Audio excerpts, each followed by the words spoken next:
I was just weeks away from marrying the love of my life, until I walked in and caught him in bed with my best friend. They thought I'd break. They thought I'd disappear forever. And I did, but not in the way they expected. Because years later, I came back, richer, stronger, and more powerful than they could ever imagine. This isn't just a story of betrayal. It's a story of karma. She stole my fiancé, but I took everything she loved. Grace Monroe sat by the window of her small but beautiful apartment, staring out at the quiet street below. Her fingers gently rubbed the edge of her engagement ring as a soft smile played on her lips. In just 2 weeks, she would become Mrs. Grace Blackwell. She had dreamed of this moment since she was 18. The day she'd finally marry Ethan Blackwell, the man she believed God had sent to her. Kind, ambitious, and incredibly charming, Ethan was everything she had prayed for. They met at university, became friends, and slowly fell in love. For the past 5 years, he had been her rock, her best friend, her home. "Babe," Ethan called out from the bedroom, "do you know where I kept my navy blue tie?" "It's in the second drawer," Grace replied, standing to help him. "I organized it last week." Ethan laughed. "You always know where everything is. What would I do without you?" Grace smiled and kissed his cheek. "Let's hope we never find out." As they shared that moment, Grace didn't know her entire world was about to fall apart. Later that evening, Grace met with her best friend Charlotte Green to finalize the wedding details. They had been inseparable since high school. Charlotte was loud, beautiful, and full of life, the total opposite of Grace's calm and gentle nature. But somehow, they balanced each other. They sat at a cozy cafe near the city center, sipping on iced lattes and giggling over Grace's wedding checklist. "I can't believe I'm finally getting married," Grace said, beaming. "Everything's falling into place. I'm scared it's too perfect." Charlotte smirked, flipping her silky brown hair over her shoulder. "You deserve it. You've always been the good girl, the careful one. It's your time to shine." Grace reached over and squeezed her hand. "Thank you for being here. I couldn't do any of this without you." Charlotte smiled back, but there was something different in her eyes, something that Grace couldn't read at the time.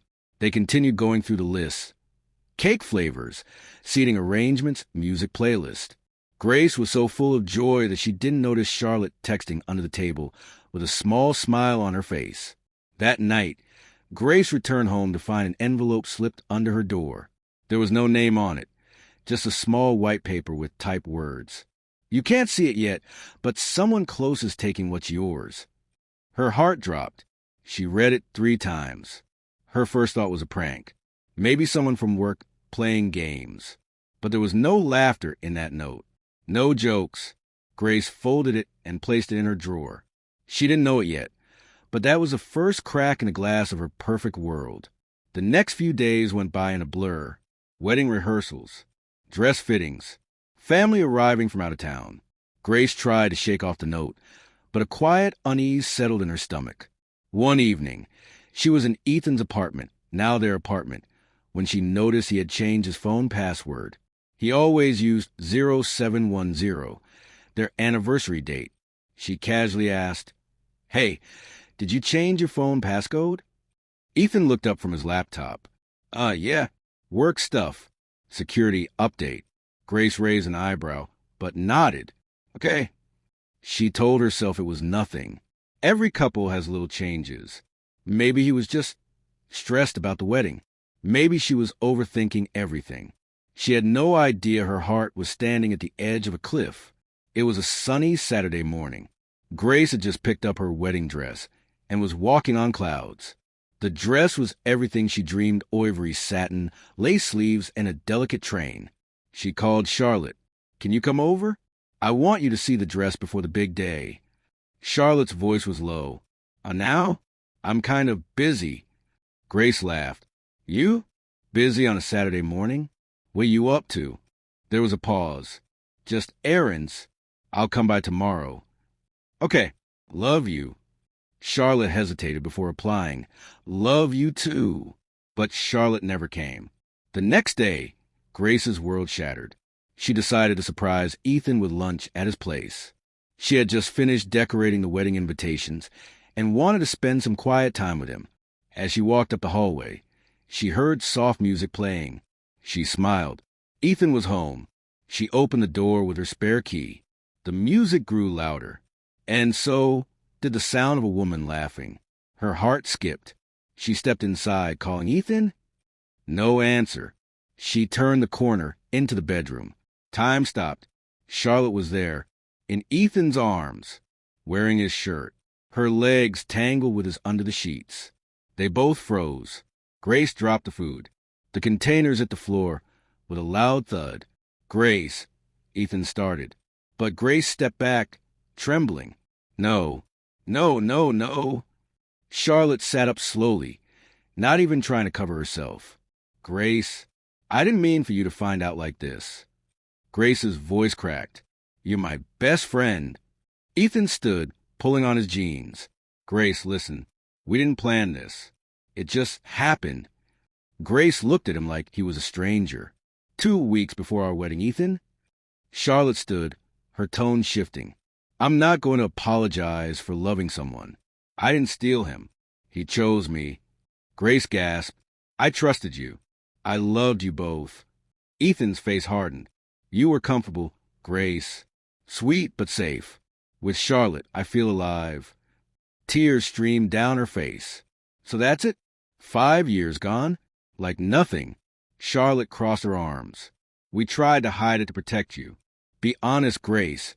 You were never really his type." Something inside Grace broke. She turned and walked out of the apartment. Her world spun. Everything felt unreal. The streets blurred as she ran, tears falling down her cheeks. She didn't know where she was going. All she knew was that she had lost everything in one breath. That evening, Grace didn't answer calls or texts. Her phone buzzed for hours. Ethan, Charlotte, her mom, her sister. But she turned it off and locked herself in her apartment. She stared at the wedding dress, still hanging on her wall. Slowly, she took it down. Her fingers trembled as she ran them over the lace. Then she tore it. She ripped it again and again until the dress was in shreds. Falling to her knees, she sobbed, clutching pieces of the fabric. She screamed into the empty room. "Why me? What did I do wrong?" No one answered, only silence. The next morning, Grace packed a suitcase. She left her job, deleted her social media, cut off everyone. No note, no explanation. She disappeared. The news of her disappearance spread quickly. Her family panicked. Ethan looked guilty but avoided questions. Charlotte posted photos pretending nothing happened. The wedding was quietly canceled. But Grace? She was gone. They didn't know she wasn't running away. She was rebirthing. And one day, she would return. Not to cry, but to take back everything that was stolen from her. The bus ride out of town was quiet. Grace sat at the window, staring at the trees flying past like ghosts of her old life. She hadn't said goodbye to anyone. Not her parents. Not her friends. No one knew where she was going, and that's how she wanted it. She needed to disappear, to start over, to forget, but most of all, to rebuild. Grace arrived in a new city with nothing but a suitcase, a few $100s in her bank account, and a heart full of pain. The first few weeks were hard. She rented a tiny room from an old widow named Mrs. Fletcher, who took one look at her swollen eyes and said nothing, just handed her a key and showed her the room upstairs. "You can stay as long as you want, love," Mrs. Fletcher said kindly. "Sometimes silence is the best medicine." Grace nodded. "Thank you." She got a job at a small cafe, working early shift serving coffee and cleaning tables. It wasn't glamorous, but it kept her busy, and that was what she needed. Time to think, time to breathe, time to heal. At night, Grace stayed up studying online. She watched YouTube videos on digital marketing. She took free business courses. She read blogs about e-commerce, branding, and fashion trends. A new fire was lit inside her. She realized something. Charlotte and Ethan had taken everything from her. Her trust, her future, her dreams. But they couldn't take her mind. They couldn't take her strength. They couldn't stop her from becoming something greater. One night, Grace stood in front of the bathroom mirror. Her eyes were tired, her skin pale. But for the first time, she stared at her reflection without flinching. "You're not broken," she whispered to herself. "You're becoming." That night, she opened a new email account, a new bank account, and she bought a domain name, ElysianHalo.com. 5 years later, Grace Monroe walked into a luxury glass building in downtown Chicago, her heels clicking against the marble floor. She wore a sleek black pantsuit, her long hair tied in a low bun. Her makeup was perfect, her posture straight. No one would have recognized the girl who once cried on the floor in a torn wedding dress. She was now the founder and CEO of Elysian Halo, a $1 million fashion brand known for its elegant designs and female empowerment message. Her story had been shared in magazines, online interviews, and podcasts, but never in full. She always kept her past private. Until now, Grace had just finalized the purchase of a smaller fashion label that had been drowning in debt, Aura Mode. It was once a glamorous name, but had fallen from grace after years of poor management and bad PR. She didn't care about the brand. She cared about who worked there, and who she had just become the boss of. At the welcome meeting with her new staff, Grace entered the boardroom calmly. A dozen faces turned to look at her, but her eyes landed on one, Charlotte Green. She was still beautiful, but not like before.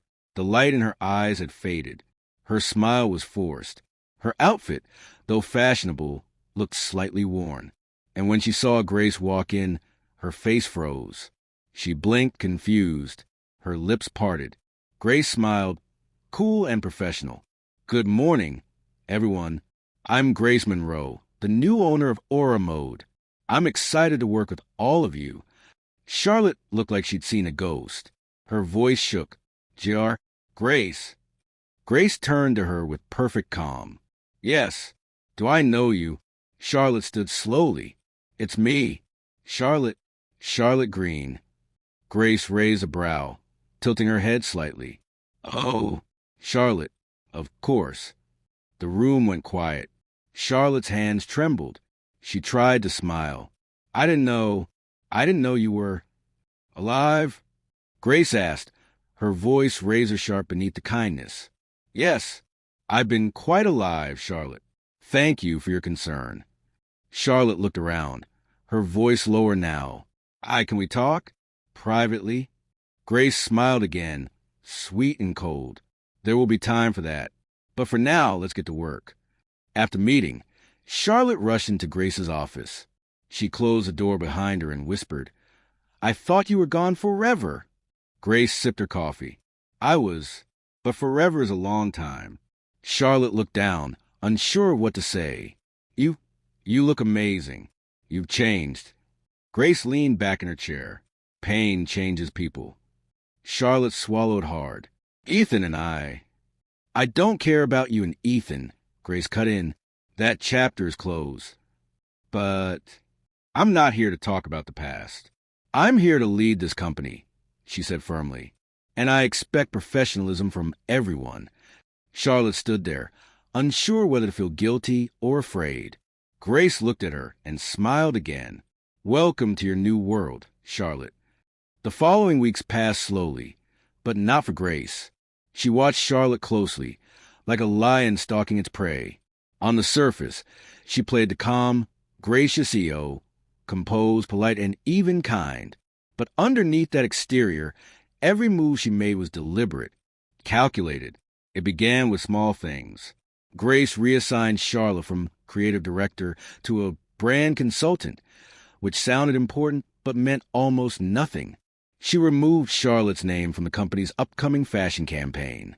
She held meetings without inviting her. Charlotte noticed. One morning, she walked into Grace's office, her voice forced but respectful. "Hi, Grace. I just wanted to ask, is everything okay? I feel like I'm being pushed aside."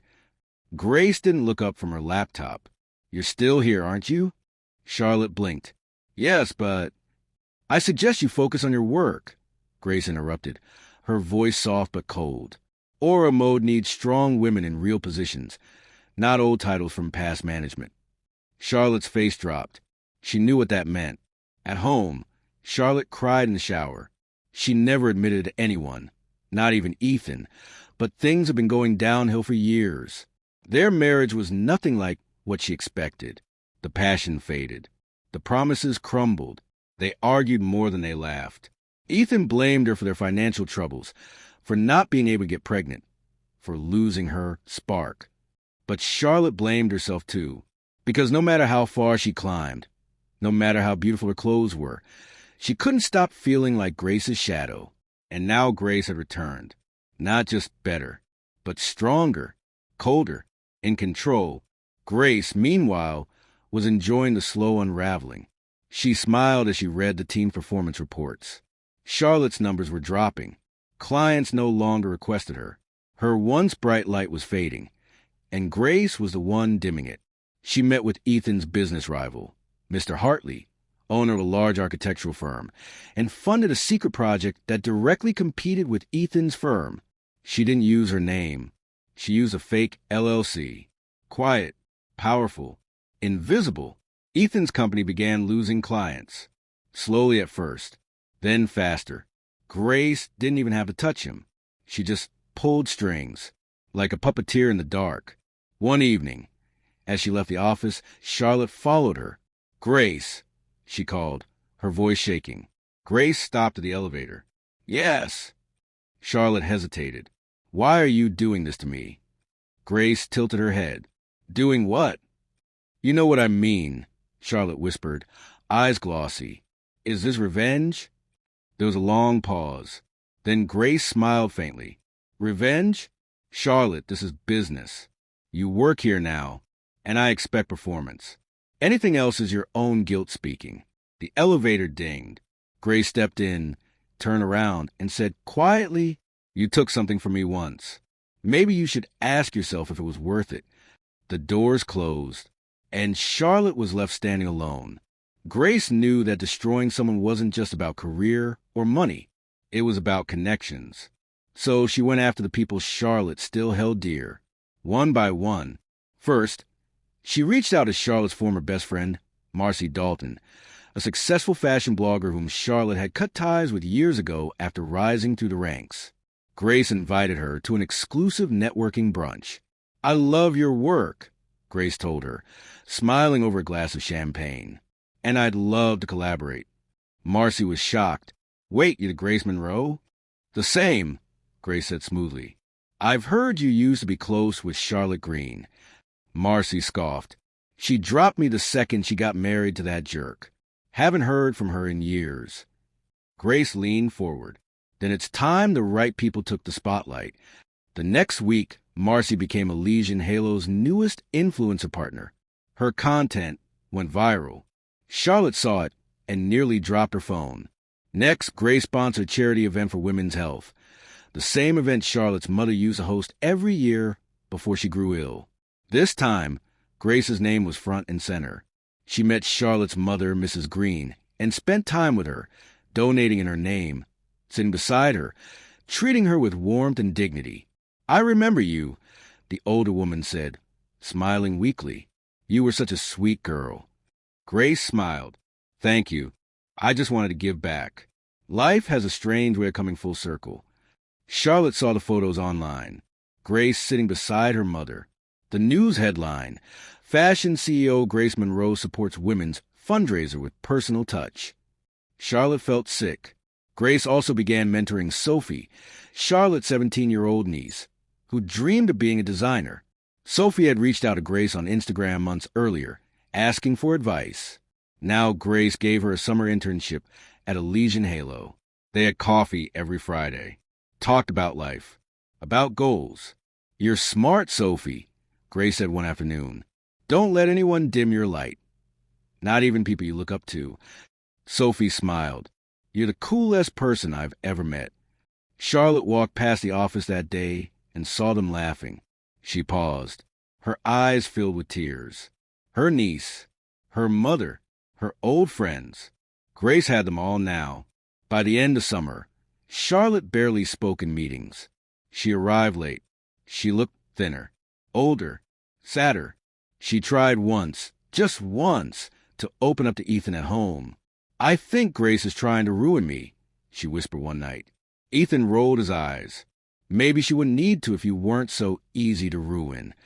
Charlotte stared at him in disbelief. You're blaming me? Ethan didn't answer. He walked out of the room. Later that night, she checked his phone. He had been texting another woman, someone named Maya. Charlotte sat in the bathroom for hours, shaking. This was not the life she stole. This was not what she traded her soul for. Meanwhile, Grace sat at a candlelit dinner across from her new investor, Caleb Rivers, a tall, intelligent man with warm eyes and a gentle voice. You know, Caleb said, for someone who runs an empire, you carry a lot of sadness in your eyes.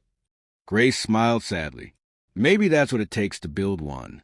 He nodded. Maybe. Or maybe it's what it takes to destroy someone else's. Grace looked out the window, and for the first time, she wasn't sure which one she was doing. It was a Thursday morning when everything finally cracked. Grace stood in front of a packed press room at a luxury hotel downtown about to unveil Elysian Halo's newest global campaign. The theme? Rise after ruin. It was about survival, about women who had been broken, and rebuilt themselves stronger.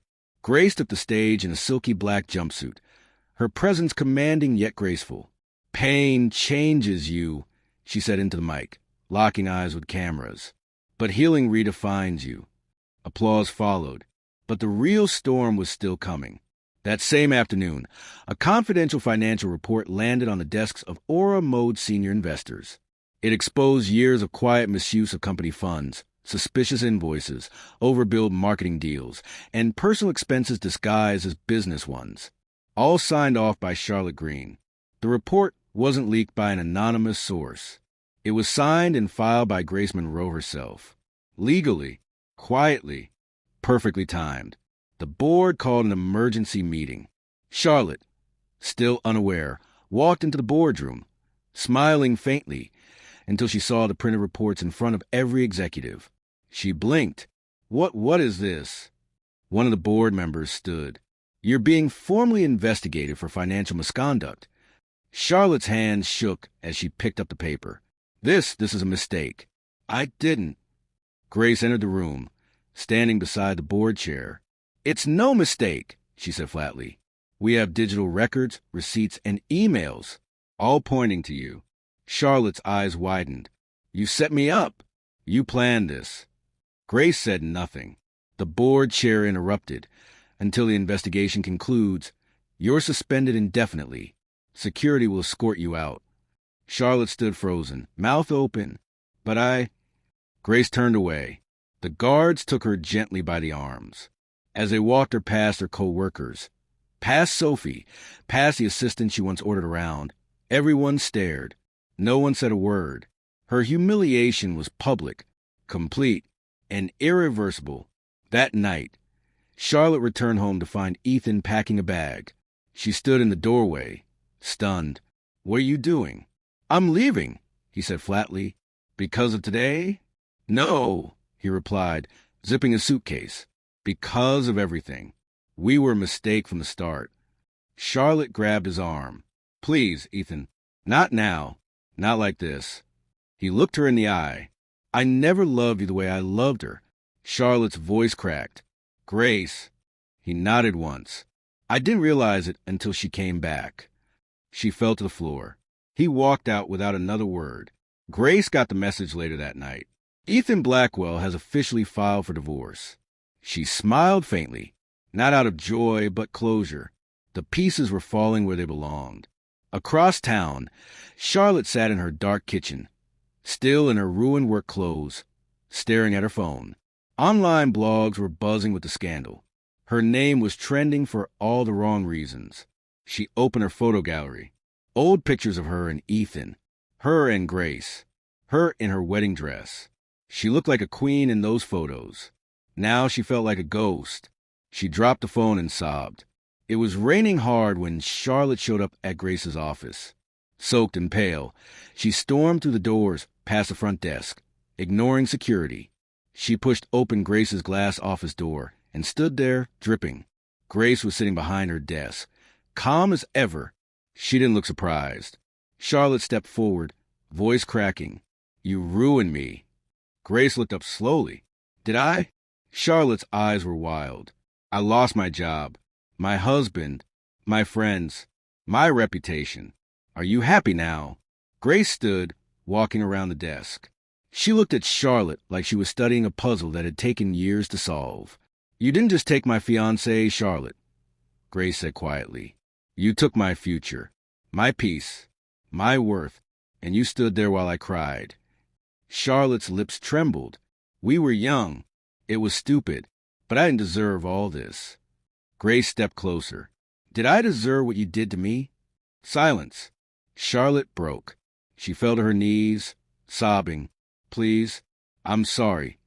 Grace looked down at her, and for a moment, just a moment, she remembered the girl who used to braid her hair at sleepovers, the girl who stood beside her when her father died, the girl who said, I'll always protect you. That girl was gone, but Grace wasn't the same either. She knelt beside Charlotte. You didn't just break me, she said softly. You taught me how to rise. Charlotte looked at her, eyes swollen. Are you going to destroy what little I have left? Grace wiped a tear from her own cheek. No, she whispered. I already did. She stood, and this time she turned her back and walked away. Later that night, Grace sat alone in her apartment. The rain had stopped. Her heart felt quiet, not full of joy, not empty either, just still. She looked at her reflection in the window. For the first time in years, she didn't see the girl who had been betrayed. She saw the woman who survived it. 2 weeks had passed since the confrontation. Charlotte hadn't returned to the public eye. She moved out of the city, back to her hometown, and into her mother's small house. She didn't post online, didn't go out. Her days were quiet now, slow and painfully honest. Her mother, frail and aging, was the only one who didn't judge her. One evening, Charlotte sat on the porch with her, staring at the sunset. Mom, she said quietly, do you think people can come back from their worst mistakes? Mrs. Green reached over and held her daughter's hand. I don't know, honey, but I think you have to live long enough to find out. Charlotte looked down. I lost everything, and I deserved it. Her mother didn't reply. She didn't need to. The next day, Grace drove to that same small town. She didn't tell anyone. Not Caleb. Not Sophie. Not her assistant. She just needed to see something. She parked near the old green home. It was smaller than she remembered, the paint peeling, the lawn untidy. She walked up the steps and knocked. Charlotte opened the door. Her eyes widened. She looked tired, older, her hair pulled back messily, her skin pale. She didn't look like the woman who once called Grace boring. She looked like a lesson. Grace, she said, stunned. Why are you here? I need to speak with your mother, Grace said calmly. Charlotte nodded slowly, stepping aside. Inside, Mrs. Green sat in a worn armchair, wrapped in a floral shawl. Grace, she smiled warmly. Is that you, sweetheart? Grace nodded and came closer, kneeling gently beside her. You came, the older woman whispered. You always had such a good heart. Grace looked down. Not always. Mrs. Green touched her hand. I don't know what happened between you and Charlotte. I don't want to know. But please, don't let your pain harden you forever. Let it teach you. Grace's throat tightened. She nodded. Then she reached into her purse and pulled out a small envelope. Inside was a property title. Charlotte's mother's house. Fully paid off.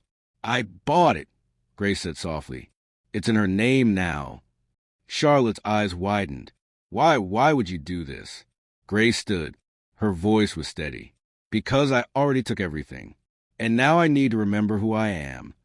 Charlotte broke down. Tears poured down her face as she whispered, Thank you. But Grace didn't reply. She walked out one last time. Not to punish, but to free herself. That night, Grace drove home with the windows down. The air felt lighter. For the first time in years, she cried, not from pain, but from release. She hadn't just taken back her power. She had taken back her peace. 1 year later, Grace stood on a TEDx stage, facing hundreds of women and thousands more watching online. Her hair was loose, her makeup soft. She wore a cream-colored dress and a small smile. She looked whole. She looked free. I once thought healing meant forgetting, she began. But it doesn't. Healing means remembering who you are, even after the world tries to erase you. The audience was silent, hanging on to every word. I was betrayed by the two people I loved most. I lost everything. I broke, but then I built. Cheers echoed softly. I built a company, a new life, and I rebuilt me. After the talk, Grace met fans, young women, survivors of heartbreak and trauma. Each one said the same thing. You gave me hope. Later that evening, she sat on a quiet balcony beside Caleb Rivers, the kind investor who had stayed by her side. They weren't in a rush to define their relationship. It was slow, honest, healthy. Caleb looked at her, sipping wine. So, do you still think revenge was worth it? Grace smiled. It wasn't revenge, she said softly. It was reclamation. He chuckled. Big word. She leaned back, watching the stars. It means I didn't get even. I just took back what was already mine. He nodded. And what was that? She turned to him, eyes peaceful. Myself. Somewhere in a quiet town, Charlotte taught sewing classes at a local community center. She no longer lived for power or titles. She just lived. And in some small, quiet part of her heart, she was grateful for fall, because without it, she never would have found what really mattered. Ethan, now living in a condo downtown, passed Grace's brand posters every day. He never spoke to her again, and she never looked back. Grace walks through her office. Sophie, now a junior designer, waves at her with a sketch pad in hand. Marcy walks by, giving her a wink. The lobby sparkles with sunlight. She stops at the glass wall, watching the city breathe beneath her. Then she takes a deep breath and whispers, "She stole my fiancé, but I took back everything she loved. And more than that, I took back me." The end. They thought they won. But in the end, I took back more than revenge. I took back my power. If this story hit you in the heart, don't forget to like, subscribe, and drop a comment below. Speech Balloon, have you ever been betrayed by someone close? Tell us your story. We're listening. And remember, karma never forgets. Thanks for watching. See you in the next one.